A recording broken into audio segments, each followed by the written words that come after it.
this kind of spooky-ish lighting. It's August. It's like midway through August, and I haven't vlogged yet. I vlogged all of July. I actually think pretty successfully in terms of making footage. And then I just got so overwhelmed at the idea of editing it. I couldn't bring myself to do it. I think if I'm gonna continue with these monthly vlogs, which I know that it seems like you guys like, and I know that I like looking back on them as a whole month, I think I need to edit as I go because it truly becomes like out of hand. Hello, it's August. I just edited the B-roll of my July vlog to say hey and explain that the July vlog is not coming. I'm in my PJs, it's very comfortable, and I wanted to open up this vlog, let you know what I'm currently reading, and then show you a bunch of yarn. I'm reading The Mysterious Case of the Alperton Angels by Janice Hallett. I read The Appeal by Janice Hallett. I read it twice now. I read it after my gallbladder surgery, and then I also read it, I think last year, and I really liked it. It's a campy, like fun mystery that is told in a series of communication, and basically these lawyers are looking over this case to figure out who did what. And that's kind of the style that Janice Hallett does in her books. I started reading the Twyford Code in July. I didn't finish it, but I think I will go back to it. And I got an arc of The Mysterious Case of the Alperton Angels, which I actually think is already out, but maybe it's getting published by like a Canadian publishing house, like their edition. Anyway, the arc, I have it, and yeah, it's really exciting to be reading more of her work. I'm really enjoying it so far. I'm 20% in. This one is about this like religious cult that led to like a bunch of murders, and there was a baby who was involved in this case, who the cult believed the baby was the Antichrist. And so of course the baby was like put into essentially witness protection, I believe, and is soon going to turn 18, therefore be a legal adult, and be able to be like interviewed, will no longer be protected as a child.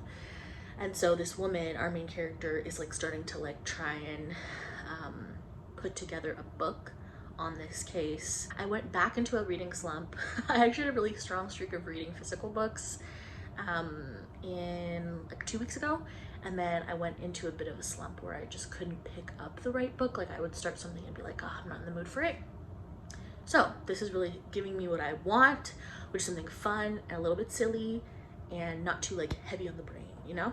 So a family friend of ours had to move, and she had a ton of craft supplies, including some yarn. And so she knows I'm a crochet head, and my mom brought them over for me. And there's apparently a ton of stuff in here. Oh my God, I haven't looked at any of this yet. I'm thinking there was some Christmas themed stuff happening. Apparently a bunch of these were like intended for baby blankets as well. I think I used this style of yarn actually to make a baby blanket for my niece. A lot of like baby blanket style yarn, kind of this, it's like the Bernat baby coordinates yarn, so that's cool. In lots of colors. I gotta make some blankets clearly. I think these could be fun, like a candy stripe moment. Some bright colors, which is fun. I actually think this could be really fun to make like a garment out of. Oh nice, some worsted weight. I actually have a lot of yarn right now and not really any in worsted weight, which is like gonna be good for hats and like winter things, but also just generally I feel like worsted is such a good weight, and I really like this color. Wow, okay, this is a blanket in progress, or scarves in progress. Wow, beautiful. Okay, maybe I can work with this or finish this. Oh yeah, we have more Softy Baby. I really like the way this feels for sure. A bunch more of the Bernat baby coordinates. I have a lot of yarn to work with. It's a ton of yarn. Now I'm like, I gotta think of some stuff to make with it, which is really exciting, like to have some new projects to consider, which will be cool. Okay, besties, I'm gonna let you go. I think I'm gonna read some of the Alperton Angels book and then have an early night. Tomorrow I have a family get together, which will be nice. And then it's back to work for me. I have a lot going on at work right now, so I also need to like go to bed early tonight and tomorrow night. So, bye.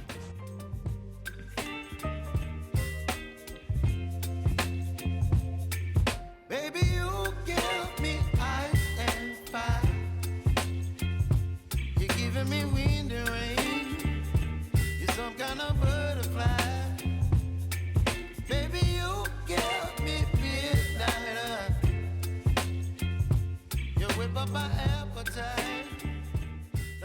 Coming to you from the dim light because Hannah wanted to dim the light.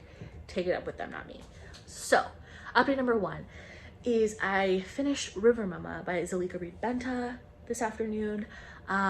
This is an arc I have. I believe it comes out next week, so it'll be out by the time you see this vlog.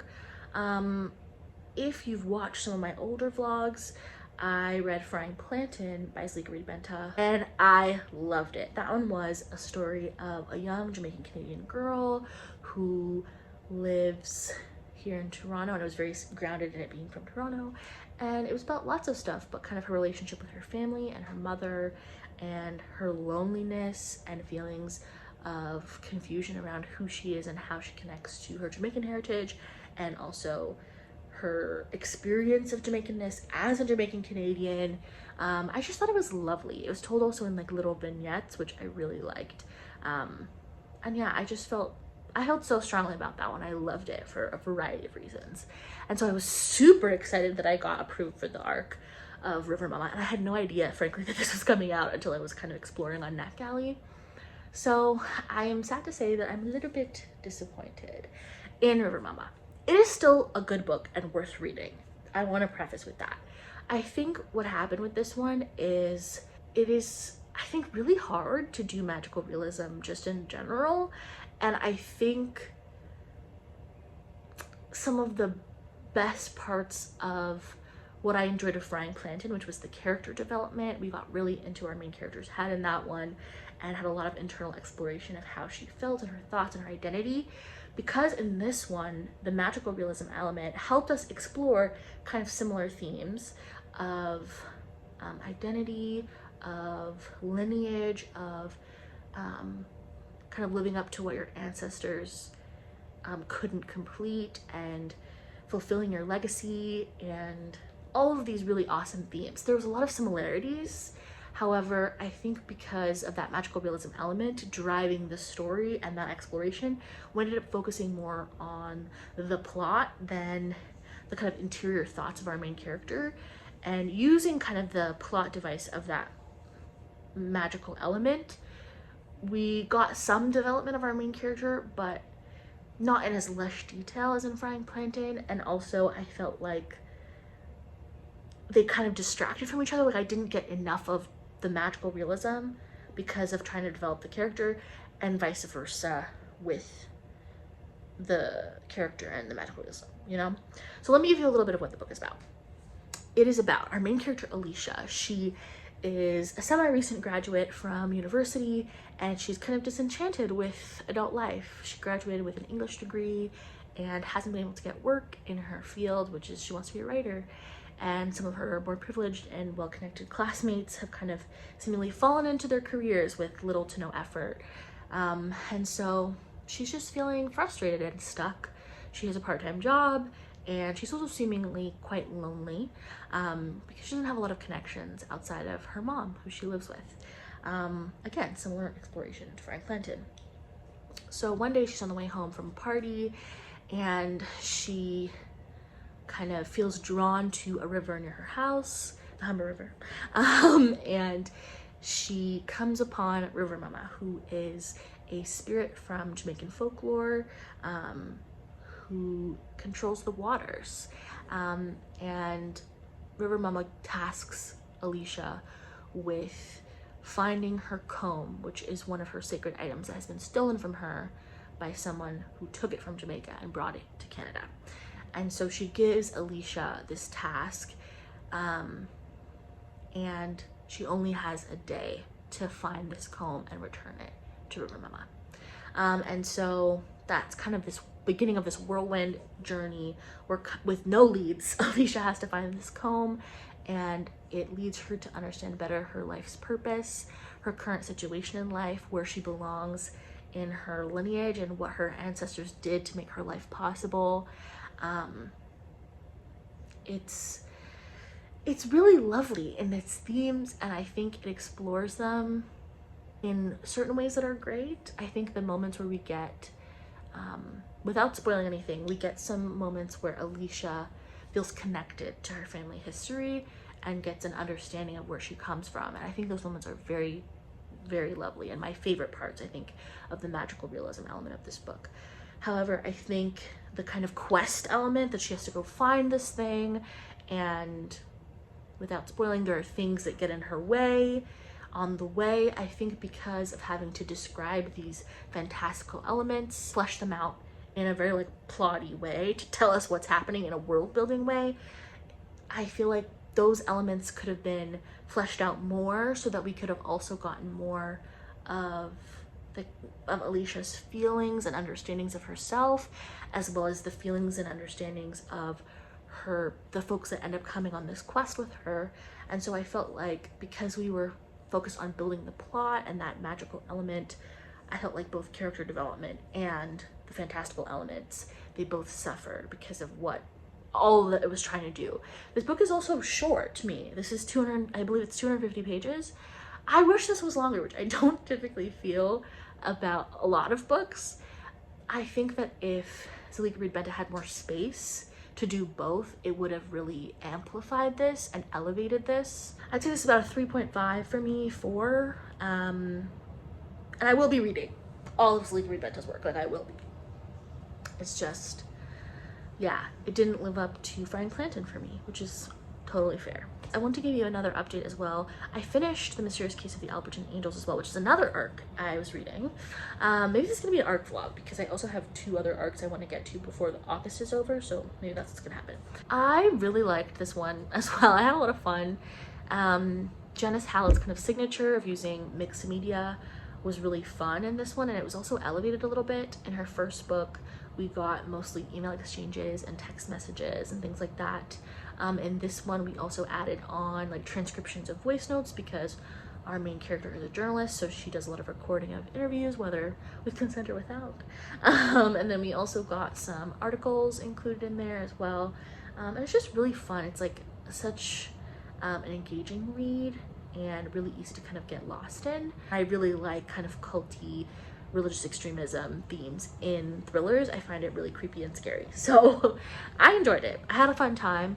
I still think The Appeal is my favorite of the 2 I've read, but I really enjoyed this one as well. I think it's like a 4 for me, and I will be reading the Twyford Code. I don't know if I'm doing something wrong. When I save my arc, when the archive date comes, I lose access to it on my Kobo and on Adobe. So I don't know if I'm doing something wrong, but anyway, I want to get to these before they archive. So I have Do You Remember Being Born? I forget who it's by, but I'll put the cover here. And I also have The Border Simulator, which I also don't remember, but I'll put the cover here. Work is gonna be very busy the next couple days, but I still want to keep reading. So as I do, I'll let you know. Hi everybody. It is Friday night. I'm home. We ordered some pizza for dinner. I'm making us each a big chocolate chip cookie. Yeah. What else could you want? You know what I mean? Besides the 7th season of 911? Hannah's addicted to 911. And they acknowledge that there's some propaganda vibes about it. Oh, not some. But their favorite character and crush is Angela Bassett. So. Oh. Okay. Vlog because TG's waiting on me to give him snack, even though he just had snack. I have a couple books to show you that I got from the library in my holds today. And I've already read one of them, and I've also started a new book. So I picked up Stillborn by Guadalupe Nero, and it's translated by Rosalind Harvey. This is one of the ones that was shortlisted for the International Booker, and I forget what it's about. Oh yeah, it's about 2 women who are in their mid-30s. One of them decides to get her tubes tied, and then her other friend decides to have a kid, and they both built their future without kind of the anticipation of a family, so them making these kind of opposite decisions at the same time really shakes up their lives. It's all the themes I love, and I think it'll be very interesting, and I've seen really good stuff about it, so yes. It's also kind of a shorter book, 205 pages, so maybe it would be good for a weekend read. Maybe I'll read some of this tomorrow. And also, we were going to the beach on the weekend on Sunday. Sunday. So maybe this is one of the ones I'll bring with me. Monsterio, oh my god, bad. By Gerardo Samano Cordova. Seen this kind of floating around my atmosphere, and it just sounds like something I would love themes wise, but also I've seen great reviews of the writing. It is about this woman whose son dies and she keeps a piece of his lung, and the piece of lung becomes like a little monster that is sentient and is kind of the, I assume, embodiment of her grief. It just sounds like something I would love, and something really sad. And I love this cover also, so good. And then I actually read this on the way home from work, and it is Work-Life Balance by Aisha Franz. It is a graphic novel that is kind of little vignettes about this therapist and her clients, but it's less about the therapist and more about her clients, and the things that they all share is her as their therapist. And they all kind of have qualms around their work lives and are struggling to kind of make it in their career paths. I really liked this. It was fun, it was witty. I really like the art style, and I like this kind of kooky therapist who doesn't really help them in conventional therapeutic ways, I will say. Kind of doodly, but also like really strong, sharp shapes that I liked. I highly recommend it. I haven't read a graphic novel in a minute, and this really like scratched the itch for me. I think you would like it as well. Okay. So those are the 3 that I brought home. I'm already done with 1. And I wanted to update you quickly that I started reading Do You Remember Being Born by Sean Greer. I have an arc of it. It comes out, I believe, in 3 weeks. This one is about a poet who's in her 70s, achieved some commercial success and some literary success. However, as a poet, that doesn't equate to financial success, and she feels really bad about not being able to help her son buy his first home. And so we kind of meet her when she's gotten this golden opportunity to make a bunch of money, when she's invited by an unnamed tech company that is a big tech giant. I assume we're supposed to think it's Google. She's invited to write a poem with their AI machine that has been trained as a poetry writing machine. And it's a very advanced AI. And so it's considered like a collaboration between these 2 beings, the machine and this woman, the poet. And yeah, it's bringing up questions of what it means to be sentient, what makes poetry good, and is that uniquely human? The way we consider artificial intelligence a tool, but also kind of shifting it into understanding it as a being or as its own entity. It's got some really interesting questions so far, and I do wonder if it could veer into the cheese, because it's asking these really big questions, but also I think it's easy to end up in kind of cliched territory with these kinds of themes. But I am really enjoying it so far. It's very readable. Form-wise, one of the structures of the book is that we see our main character and the AI conversing to write the poetry, but also just in general, talking to each other, using like a different font and also highlighting it so that you can see the conversation back and forth. But anyway, yeah, our friend was over earlier, but now he's gone, so I'm going to eat a big old cookie with a glass of milk. I forgot about the cookie. I know, it's exciting. These peppers, my lips are fully burning. Henna got hot peppers on their pizza, and normally they're fine. These are real hot peppers, and they can handle heat. I love spice. But these are supposed to be pickled hot peppers? They're supposed to be like pickly and vinegary and a little sweet and a little spicy. This was like spicy. No, it's like fresh peppers. Like they did not pickle them. Your mouth is like pink from it. No, it's literally burning. Like think like Thai red chili, like authentic Thai food spicy. We're in trouble. Anyway, I'm gonna go eat my cookie once it's done, and I think read my book a little bit. But yeah, I'll talk to you guys later. Oh, well, I don't wanna jinx it, baby, and twist myself at the spine. Don't wanna overthink it, baby. It's just twist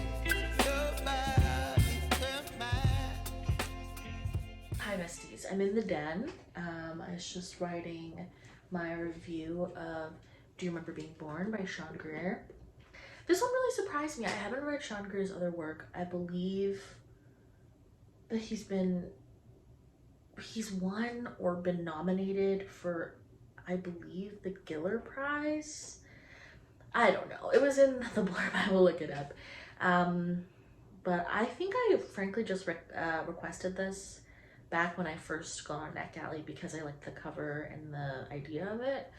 And I was surprised by this. I enjoyed it more than I expected to, even though I think that there's some critique of it in terms of how effective it is, but I still enjoyed it. So this is a literary fiction novel about a woman named Marion Farmer. She is a poet in her 70s who TG's crying. Her current financial situation, though not dire, does mean that she can't help her child, her son, buy a home with his partner, and that is kind of their next big step in life. And she feels this kind of this very immense guilt, but also complicated guilt of understanding, like, I'm a poet, this wasn't going to be something I could do, but still feeling like she's failed as a mother for not being able to support this dream of his, knowing as well that it's very difficult to do by yourself in the current day and age. And so we meet her when she's received this offer from the company, which I'm assuming it's supposed to be Google. Like, we're supposed to call upon the idea of Google.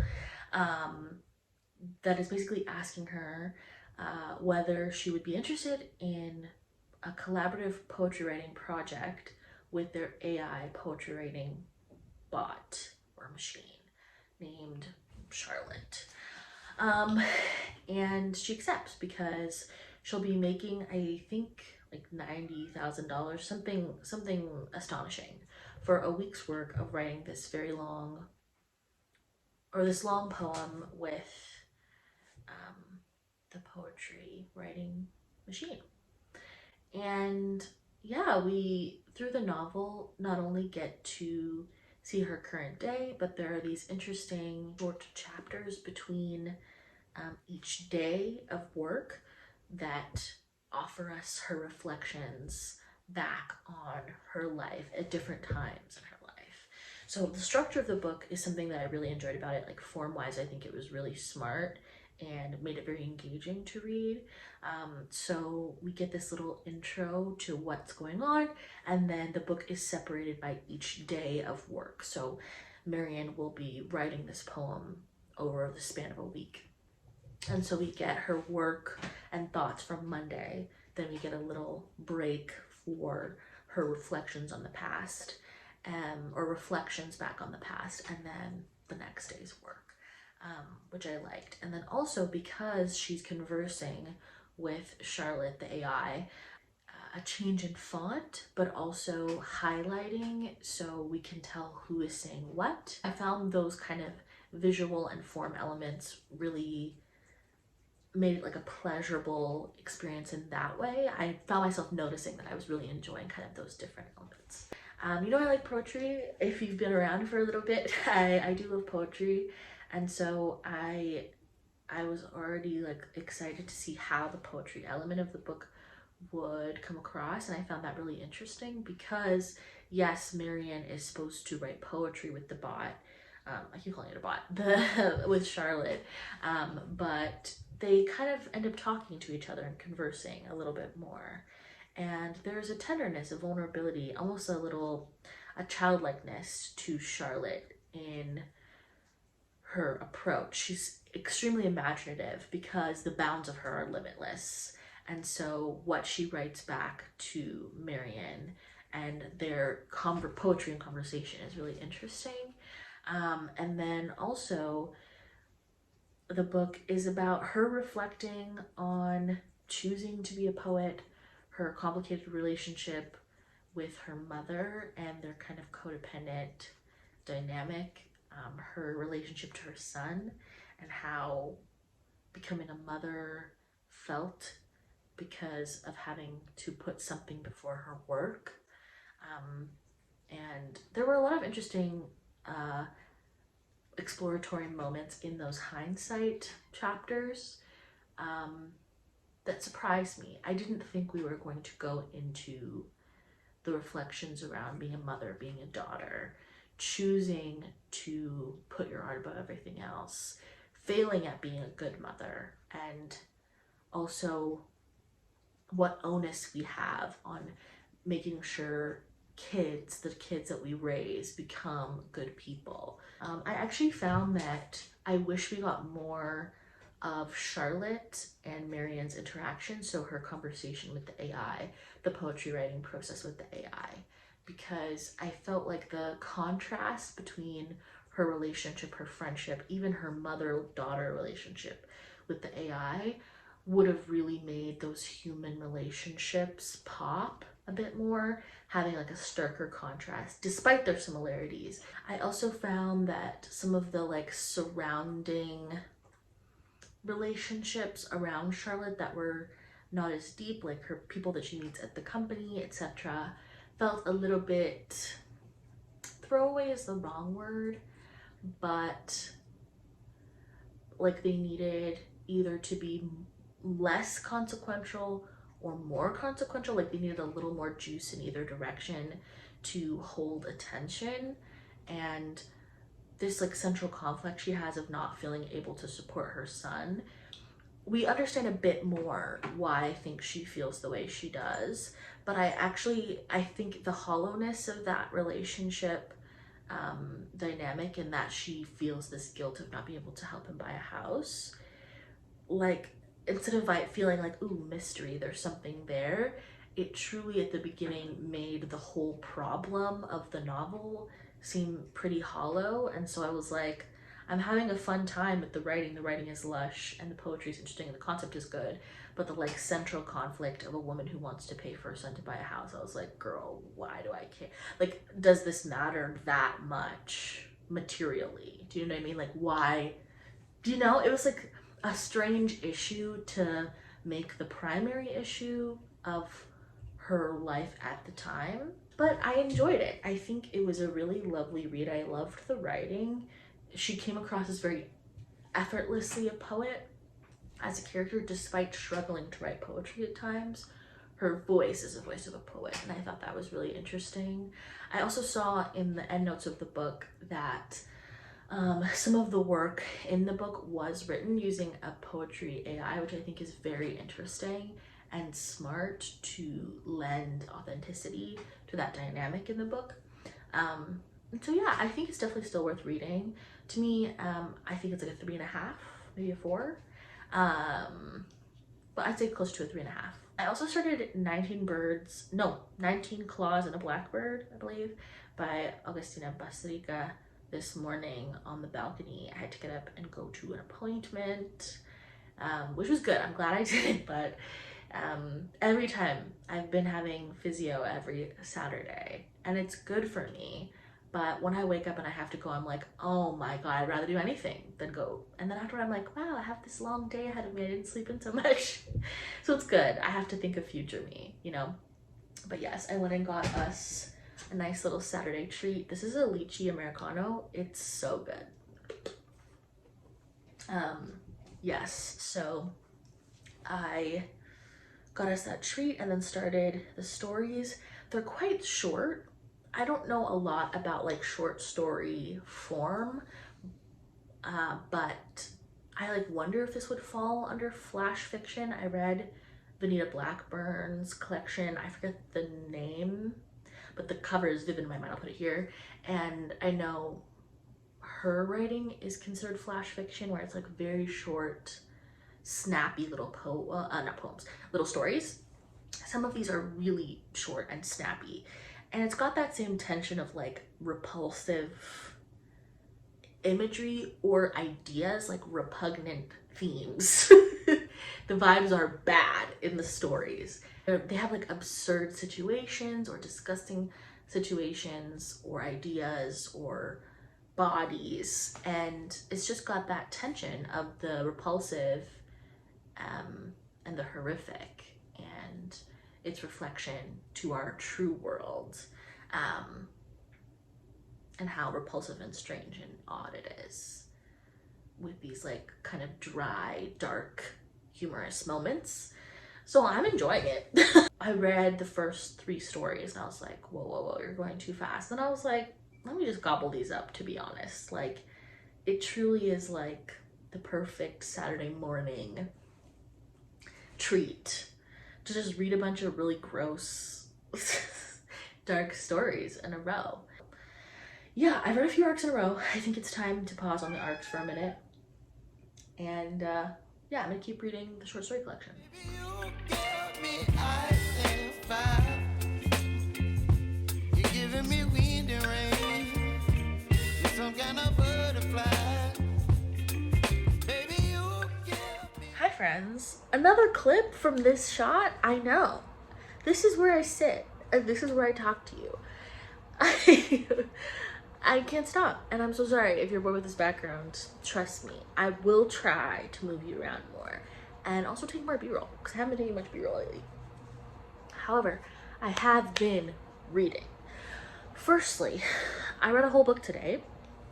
I read Baby by hwachae. And the book is about Cynthia, who is a young woman who is desperate to leave her life behind when she starts going to this Pilates class or workout class of some sort with Anahara, who is a fitness instructor, and she gets obsessed with her and falls in love with her to a degree, or rather is infatuated with her. One day she catches Anahara after an exercise class in a moment of weakness or sadness, and offers to connect with her and says, hey, do you want to get out of this place and abandon our lives together? And in the end she says yes. So together with money that Cynthia steals from her father, who's wealthy, and she comes from a wealthy background as well, they buy this kind of old rundown boat called Baby. They decide to abandon their lives and sail away and yeah, just take a break from, not even take a break, but fully step away from their previous lives. And Anahara's boyfriend or husband, they break up, and Cynthia kind of leaves without telling her dad where she's going, and they set sail. This book was strange. I think it, like, I had a pleasant time reading it.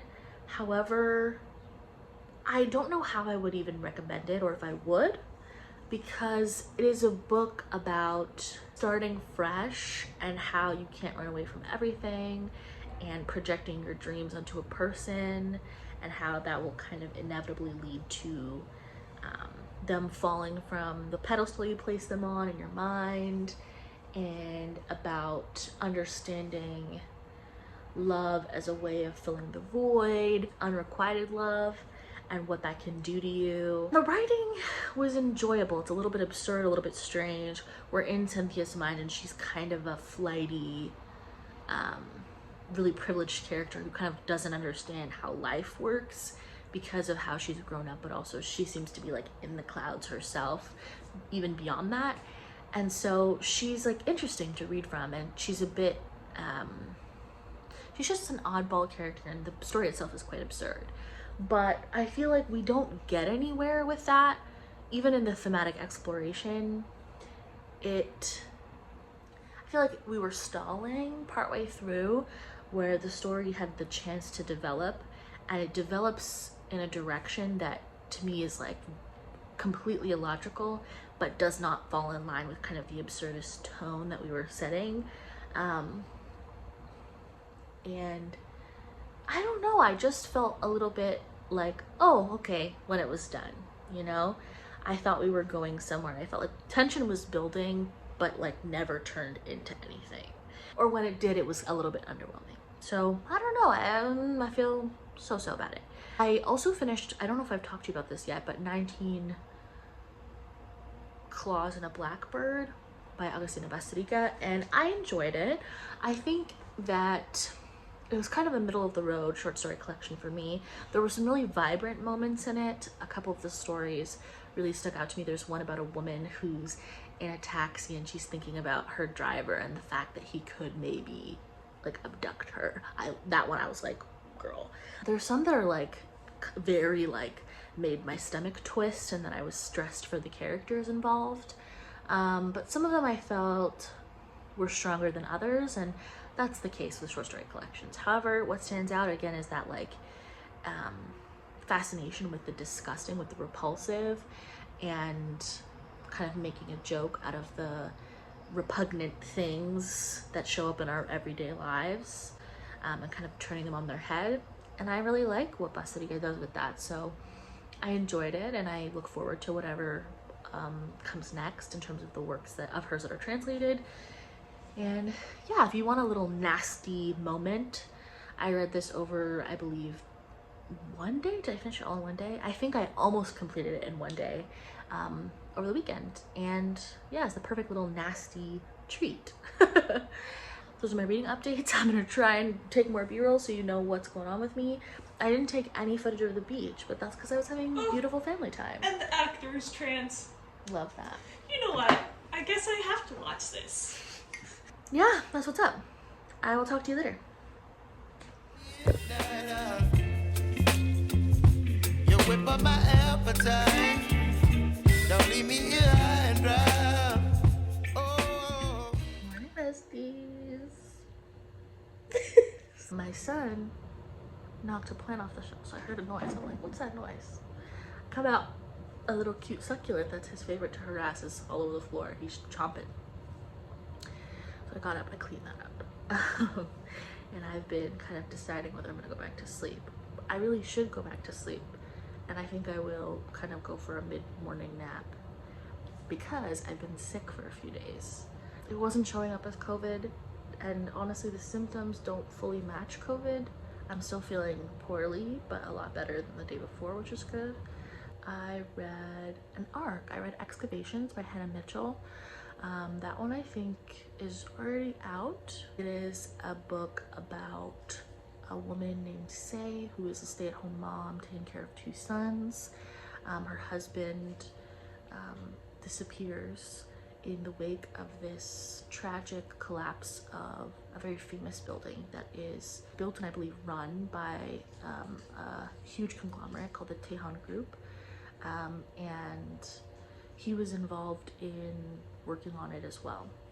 And so she, one, is scared that something has happened to him in the wake of this collapse. But number two, she has this feeling that maybe things are more complicated than they seem in terms of why it collapsed, how it collapsed, and what he was involved in with it. This is, I would say, like a slow burn. I wouldn't even say it's a literary thriller, but maybe it is. I think it's just kind of a slow burn novel. I found it was quite ambitious in all that it aimed to do, and I think it did most of it very well. We're basically marking the progression of the novel by the number of days after the collapse and Say's search for her husband Jay after the collapse, as well as her dealing with her grief and fear around him maybe being dead, but also her frustration and worry that he's decided to disappear. We're also tracking other characters that I won't talk about here because I feel like it might be a bit spoilery. I'm trying to remember how far in we get. I feel like it takes a second. But yeah, the novel is also about like corruption and corporate greed in South Korea. We're looking at the historical context of that time period and the collapse, but also what preceded the collapse, worker uprising and protesting, and also striking that was happening amongst students, as well as also covering the separation of North and South Korea. The book is very situated in historical context, so we reach further back than the 90s, and we also come to the present. It's about the situation of the historical context, but also the people's lives within it and how they are touched by these corporations and their greed, and how it's led to people's lives being irrevocably changed. I think Mitchell's writing is really strong. I think this one you have to be patient because there's a lot of groundwork to be laid for the impact to hit in terms of letting you know where we are and when we are. But if you stick around for that, I think the payoff is really good. Yeah, I recommend this one for sure. It's dark, but I think it handles a lot really well. I read this one, Still Life by Guadalupe Nero. This book is about two women who in their youth have lots of strong feelings about a lot of things. And one of the things that bonds them together is their belief that they never want to be mothers, that motherhood is a trap, that they want to build their futures around other ways of living, not having kids and building a family in that way. There comes a point when they're in their 30s that one of them decides to make that final by having her tubes tied, and the other decides she does want to have a kid. And they have to go through this challenge in a friendship of seeing one of their core beliefs, I would say, diverge from each other. Alina wants to get pregnant, so it's not just that she is like, motherhood's actually okay and maybe an idea. She's trying to get pregnant. Yeah, so it's not like there's no consequence. The eventuality of Alina's pregnancy and later baby is coming and will change their dynamic in their friendship. And they find out that Alina's baby has a specific brain condition, which means that her brain is not growing proportionally to the rest of her body. The doctors warn her that her baby will be dead upon arrival. Stillborn. And devastating news, but also kind of challenging in their friendship about why would you even have kids, and thinking about the relationship of kids to their parents, and also like chosen family, and having a significant relationship with a child as an adult, whether that is chosen family or a neighbor or a friendship or a niece or nephew or nibbling, like understanding that relationship with kids and watching them both kind of change and grow, with Alina becoming pregnant but also children and appearing in their lives in other ways. I really liked this. I thought the writing was kind of clipped and sharp in a way that I really liked, but also some really gorgeous lines were in here. I found Alina and Laura's friendship really engaging and interesting. I found the friendship between the two women really dynamic. I liked that this novel allowed the characters to have shifts in opinion about something as big as having children, but rather than having it be from point A to point B, it was like point A to point B and then back and in the middle and then to another satellite point. Yeah, it was very dynamic, and it's themes that I really enjoy, but I think can feel sometimes stale if they're treated with like a flatness, and this allowed for a lot of the gray in between of the black and white. I really enjoyed this. I read it all in one day. I have 2 books that I'm curious about reading. I've started both of them, like a few pages. One is Sea Change by Gina Chow. I'll put the cover. Actually, this is the one I was reading last night. It was Sea Change. Oh, I read more than a few pages. I have 8% in it. This one is about a person who works at a aquarium, and an aquarium, and she has this like close friendship with Dolores, who is a giant Pacific octopus, I believe. And then I think what happens is Dolores gets sold to a private collector, and I think she goes after Dolores, I believe. My friend Sarah is reading a book that sounds really good, and like something I think about often. I sometimes think about how if you go to like an escape room or a haunted house where it's like full contact, like they're actors, how do you know you're not gonna get hurt and like someone's doing it intentionally? Like I feel like you could get away with a lot. So that's the idea of this book. It's called Reprieve by, I believe, James Henn Matson. And it's about a murder that happens in one of these kinds of environments. I started it last night and then was like, don't give yourself nightmares. So that might be what I read today while we're still recovering. But anyway, that's my update, besties. I've been rambling. I'll give you some updates when I have more to tell you, but that's it. Bye. Not me having toothpaste on my glasses the whole time. You guys didn't even tell me? Damn. Okay, besties, bear with me. I don't have the tripod set up, so I'm gonna hold you and it will be shaky. But I just finished reading Reprieve by James Henn Matson. I was gonna say Masterson. And this is one of those books, it reminds me of how I felt when I read Lakewood, where I felt like my stomach had fallen out of my stomach. It's like fallen into my feet.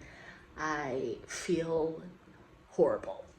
And I think that's what, and joy is the wrong word, but is a signifier of an impactful horror novel for me and social horror novel for me. It provides a disturbing yet accurate reflection, albeit distorted, reflection of our real world and our real problems. This book is about the Quigley House, which is a full contact haunted house escape room in Nebraska.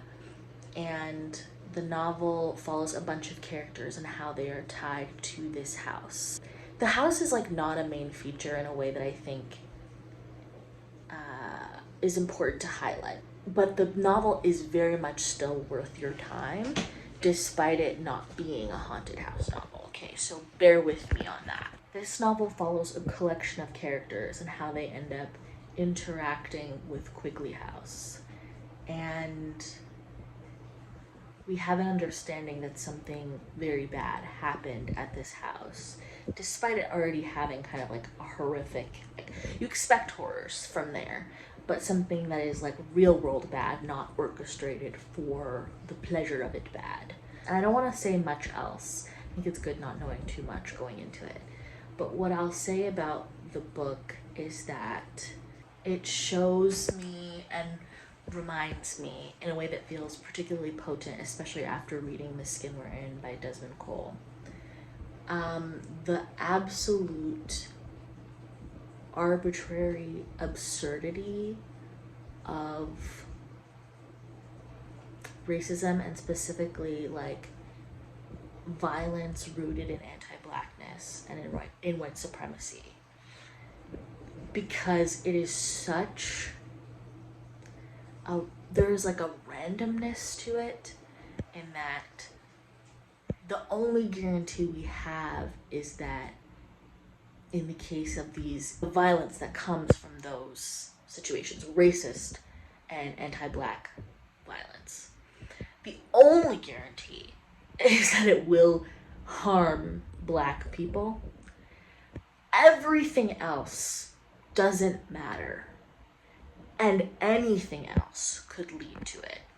And I think the book demonstrates the like poison of anti-blackness and of racism and of white supremacy by showing how absolutely gossamer thin the ties between the people in this story are that lead to this awful event, and how random it feels is intentional to show that it's rooted in the poison of anti-blackness and white supremacy, and how powerful that poison is to create violence that is absolutely absurd, yet extremely realistic, like something that could happen. I hope that makes sense. I don't want to say too much else because I don't want to spoil the plot of the novel.